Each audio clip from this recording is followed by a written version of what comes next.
I think I can guess that one. I think you can. So there was just enough power to zap me back from Earth to here, to tell you to go all the way, and then go all the way to Earth and do what I couldn't do because of this Time Eddy thing. And that's why we need him. He's a Time Lord. He can do whatever it is he does, all Time Lordy, and rescue us. But he needs to go back to where it all went wrong and put it right then. And for that to happen, he sort of needs you. Ah, of course he does, she sighed. What body is he in, by the way? I keep seeing him in the weirdest of orders, and it's very confusing. No idea. With any luck, it'll be a new one to me. The other woman touched her own hand. It seemed to be fading in and out of existence. I think I'm beginning to break up. I really need you to get going, or I'm going to be dispersed into the space-time vortex, and that would be a real shame after everything I've done to avoid that over the years. She reached down to the floor and put something down. It seemed to be a piece of rock. Utterly unimpressive, just straightforward rock, with maybe a slight white line of crystal threaded through it. She looked up. When I'm gone, you're safe to pick it up. Keep it safe and never let it go. It'll take you to me when you're ready.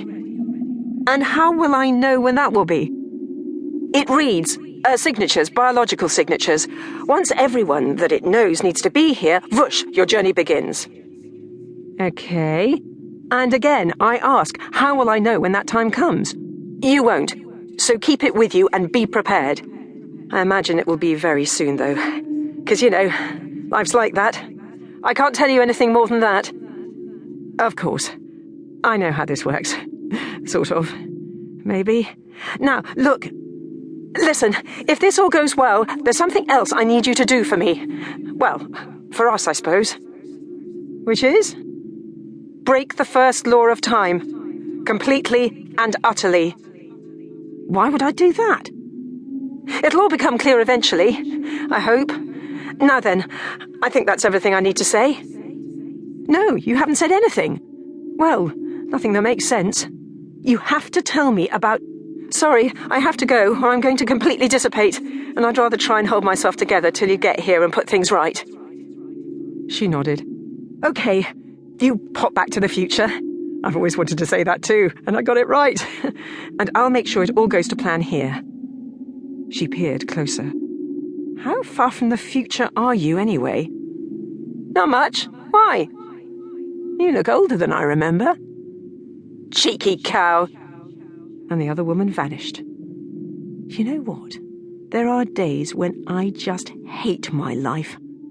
The first woman muttered to no one in particular.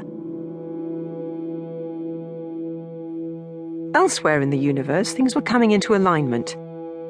Thousands of years ago, a lump of ordinary-looking rock, threaded through with equally ordinary-looking crystal lattices, fell out of the sky above the planet Earth, hit another piece of rock, did a bit of damage, and got itself buried at the foot of a mountain, observed by a solitary dark-skinned human, wearing not very much in the way of clothing bar a small white piece of hide, whose friends hadn't worked out how to invent a calendar yet.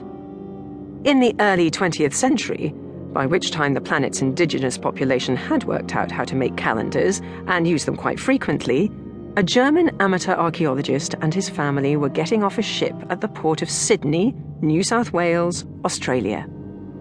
They had travelled a long way, for a long time, and were not in the best of moods.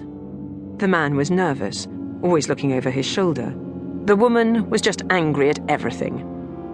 The young son was still amused by something that had happened 3 days previously.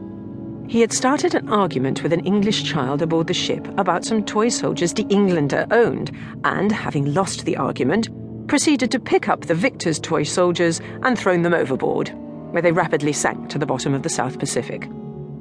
In London, very early in the 21st century, an alien from the planet Cadet, who really had no right to be on Earth in this time period, he was from 6 centuries further on and quite a few galaxies across, licked a postage stamp and stuck it on the back of a postcard showing a massive shopping mall on it, then popped the postcard into a red pillar box. He stepped back into the road and got clipped by a black cab. He hopped